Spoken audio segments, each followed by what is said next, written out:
Hello and welcome to News Round, where we do your recap of stories amid headlines during the week. Coming up,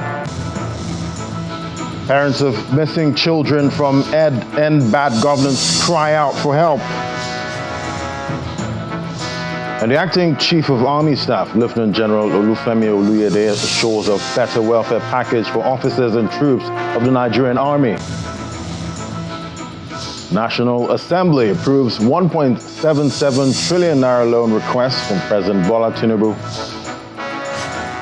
Plus, International Criminal Court issues arrest warrants for Israeli Prime Minister Benjamin Netanyahu, former Israeli Defense Minister Yoav Gallant, and Hamas military commander Mohammed Deif for alleged war crimes. And that's News Round in view. Well, News Round kicks off in Kano State, where 6 teenagers are still missing following the End Bad Governance protests. The parents of the missing victims disclosed this information when the Kano State government reunited other protesters with their family members.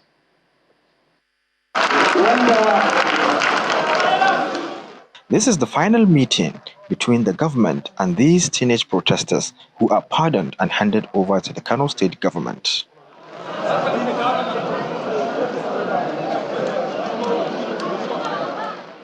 They wear school uniforms as the state government assures them of complete sponsorship. When His Excellency, the Executive Governor of Kano State, received these children, they were emaciated, they were sick, extremely sick, some of them with renal infections. So he decided to bring them here and camp them and assemble a powerful medical team and Hizbah committee and a committee from the Ministry of Education. Celebrations follow at the end of the program.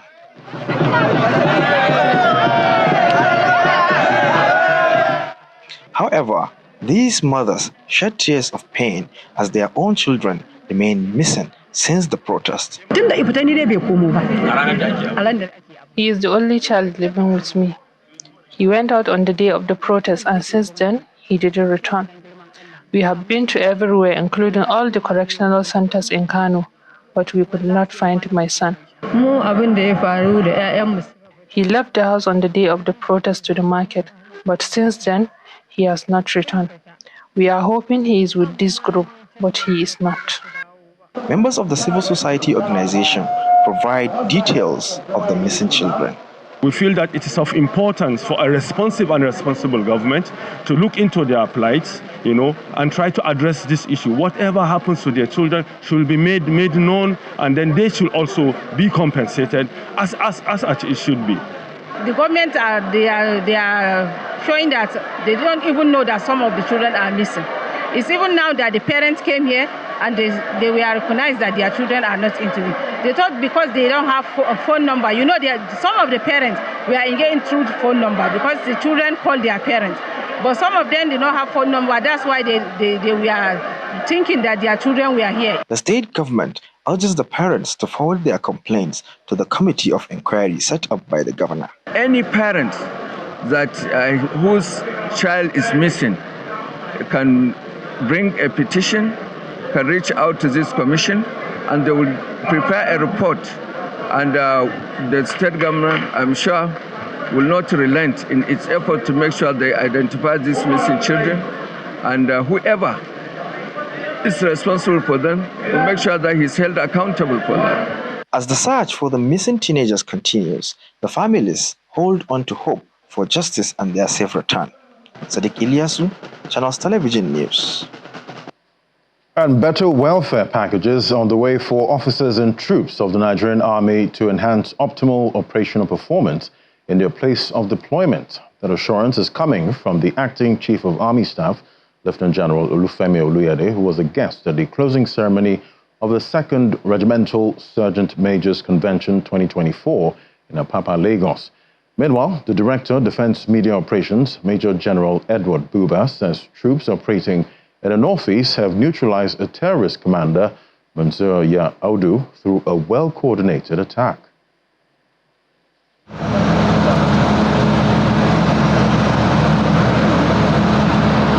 It's the maiden official visit of the Acting Chief of Army Staff, Lieutenant General Olufemi Oluyede to the 81 Division, Lagos, since his appointment on October the 30th.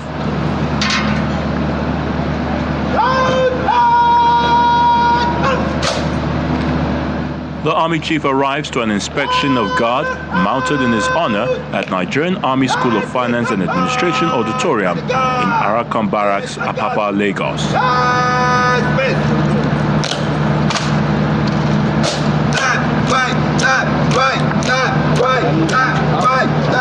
All seated in the hall for the closing ceremony of the 2nd Regimental Sergeant Majors Convention 2024 with the theme Fostering Improved Discipline and Regimentation in the Nigerian Army for Enhanced Capacity to Accomplish Constitutional Responsibilities Within a Joint Environment. You, the Regimental Sergeant Majors, are the hope of the Nigerian Army because both the young officers and the soldiers look up to you for mentorship in regimentation, traditions, customs, and ethics of the service. Thus, it is incumbent on you to be exemplary and highly responsive in discharging your duties. Speaking with journalists after the event, General Oluyede spelled out his vision for the officers and men of the Nigerian Army. My vision is to have a set of troops with good welfare packages that will encourage them to do their job well and secure Nigeria. Because I've been part of the architecture for the past 5 years. So I know the trajectory, and I'm going to follow that trajectory. But you expect some rejigging, some reshufflement, and from there we'll take it on. But it's the same army, and we know where we're going to. Elsewhere in Abuja, the Defense Headquarters briefs on the aim of the armed forces in the ongoing counter-terrorism and counter-insurgency war. The Director of Defense Media Operations, Major General Edward Buba, explains that troops operating in the northeast have neutralized the terrorist commander, Munzir Ya Audu, and about 115 other terrorists through a well-coordinated attack. We are collecting intelligence. We are hunting down the terrorists. And we are striking locations in which they are confirmed to be hibernating. And in this kind of warfare that we are engaged in, our operations are intelligence-based. That is the only way we can really succeed in decimating the terrorists. While speaking in strong terms to find and destroy all terrorists and their hideouts wherever they may be hiding in the country, he adds that serious effort has been put in place at dismantling the military capabilities as well as to destroy the terror networks of all terror groups as troops continue to actively target their logistics bases and other structures that have affiliation to terror groups.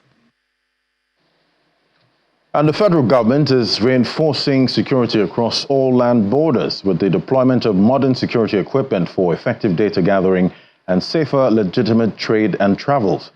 At a meeting with the immigration officers that will be manning this equipment in Abuja, the Minister of Interior highlighted the critical role of the Immigration Service in national security and advised the officers and men to live above the designation of a travel document issuance agency, taking on its core mandate of border security.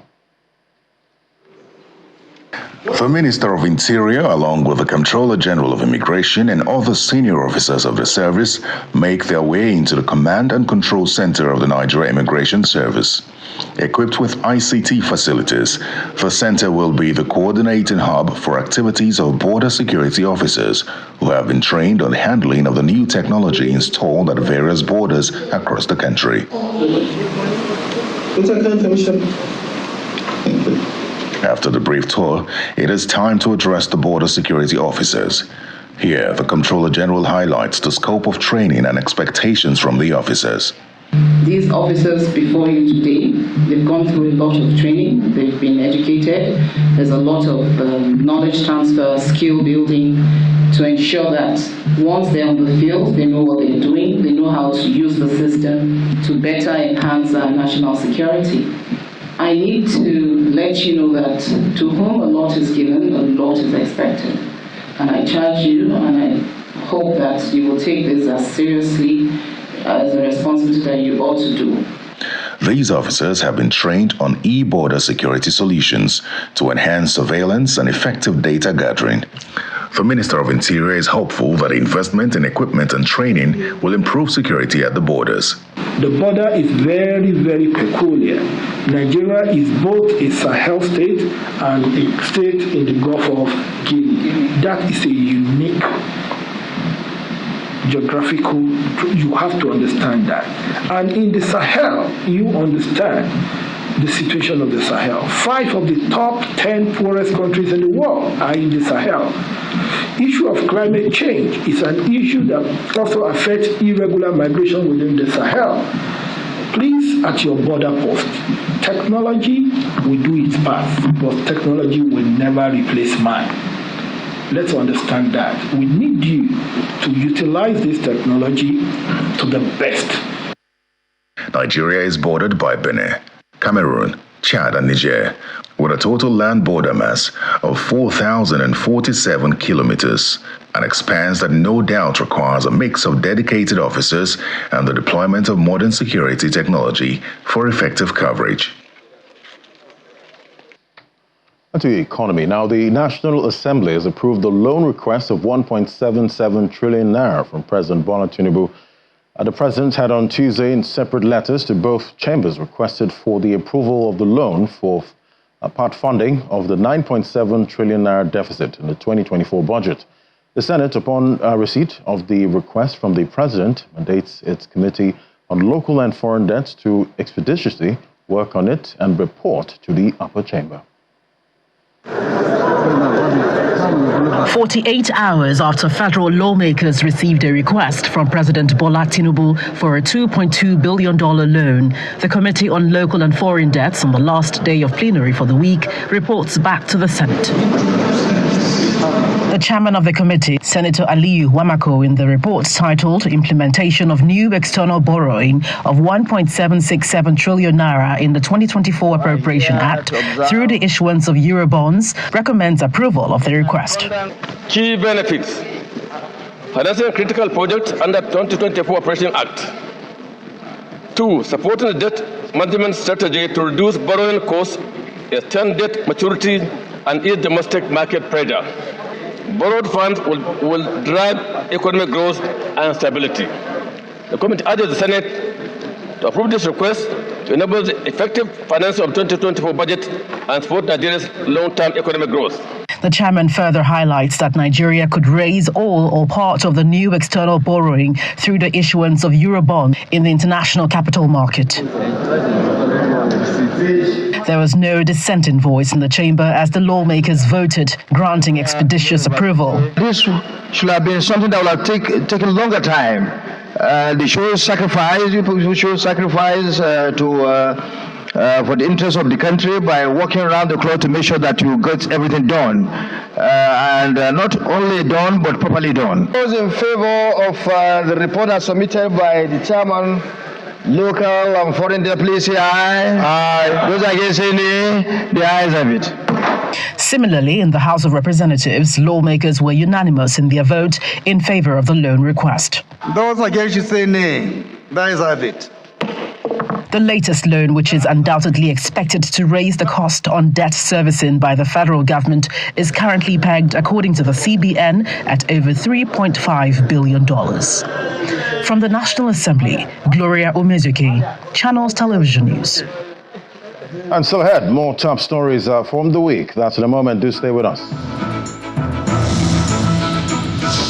Welcome back. Well, a bill to alter the Constitution to create a single term of 6 years for the office of the President and state governors has failed in the House of Representatives. The bill, sponsored by Honorable Ikenga Ugochinyere, sought to also provide that all elections be held on a single day.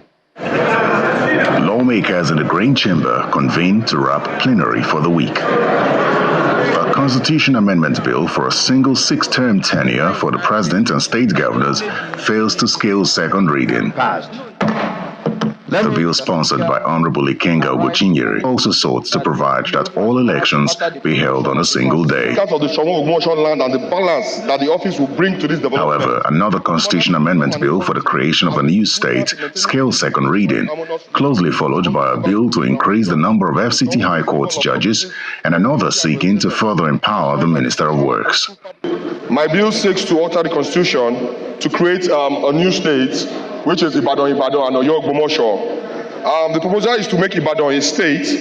It's not just a constitutional restructuring, but a forward-thinking move that will address several socio-political and economic concerns. I rise for a bill for an act to amend the High Court of the Federal Capital Territory, Abuja, Number of Judges Act, Cap.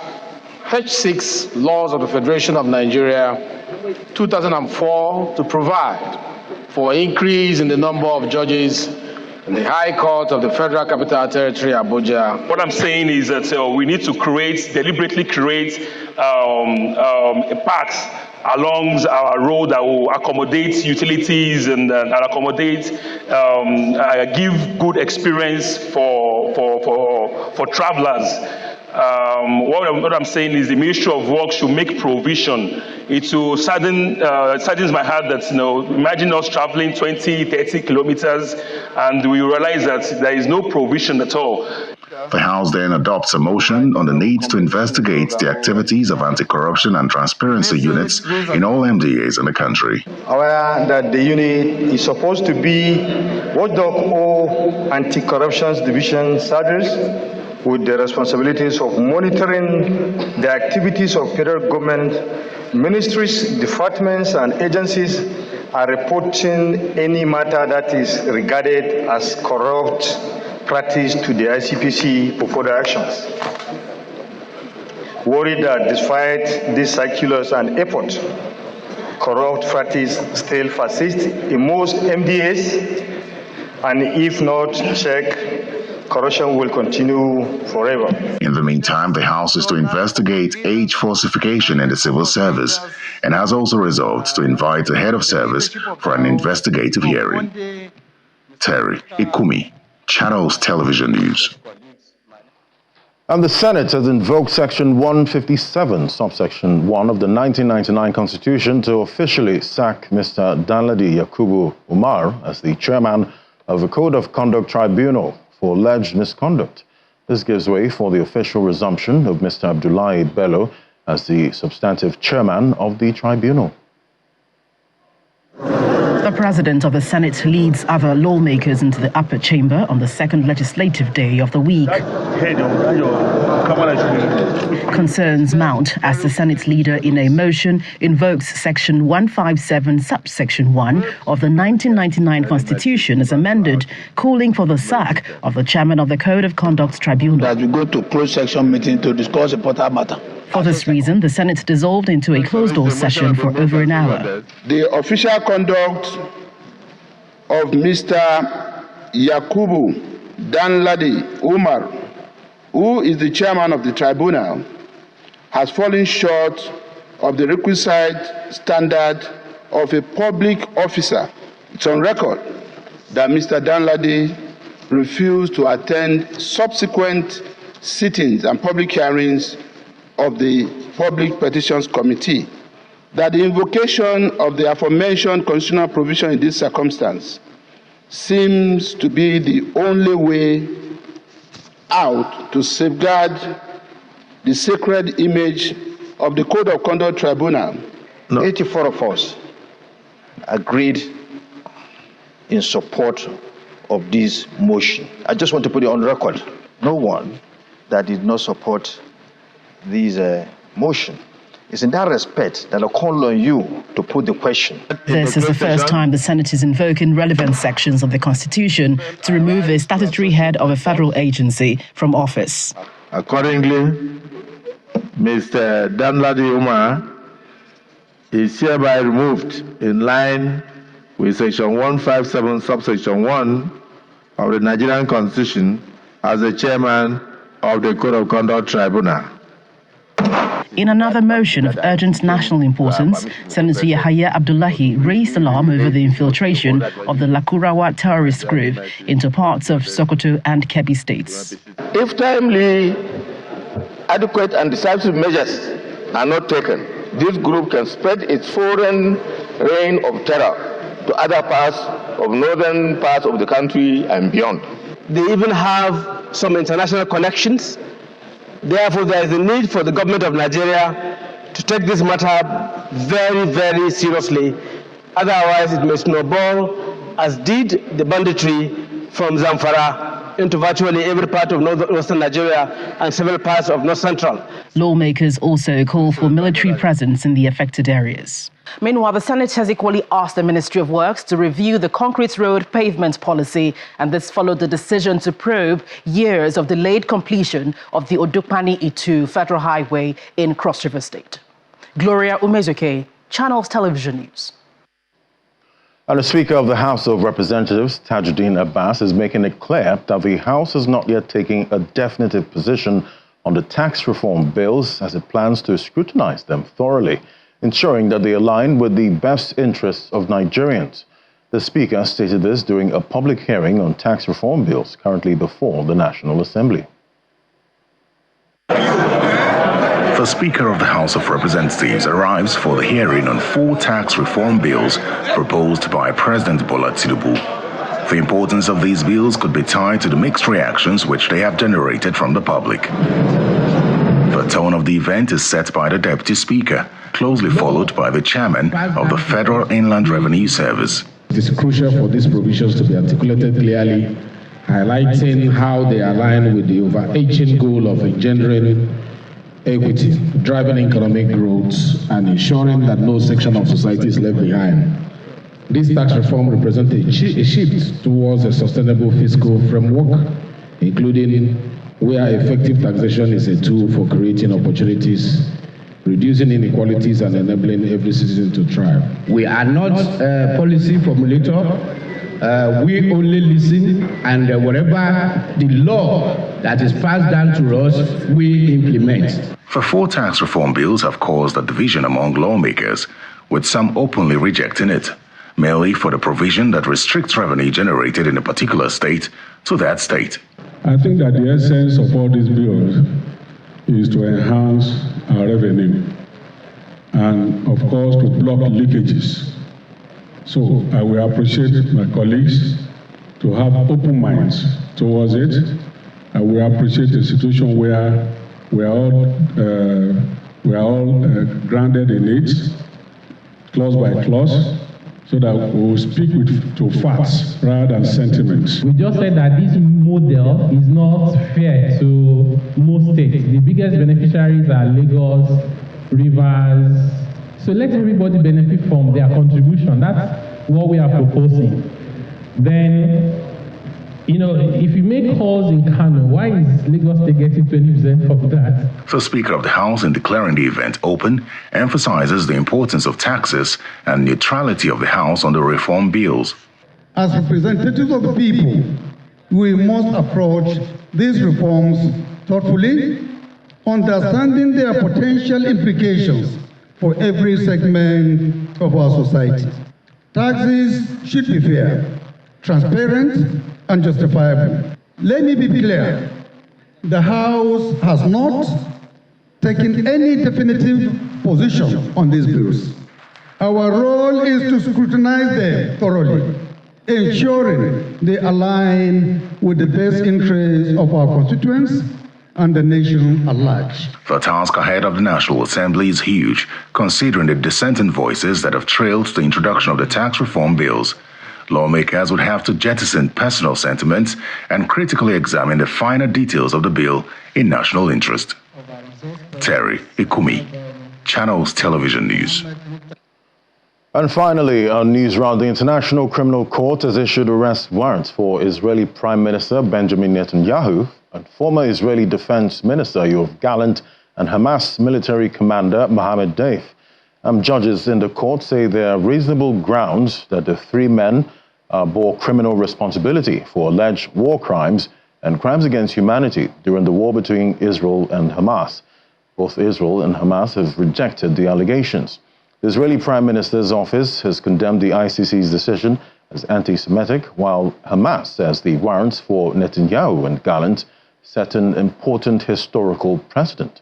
The impact of these warrants will in part depend on whether the ICC's 124 member states, which do not include Israel or its ally, the United States, decide to enforce them or not. And those were the top stories for the week. Thank you for watching. I'm Ladi Williams. Bye for now.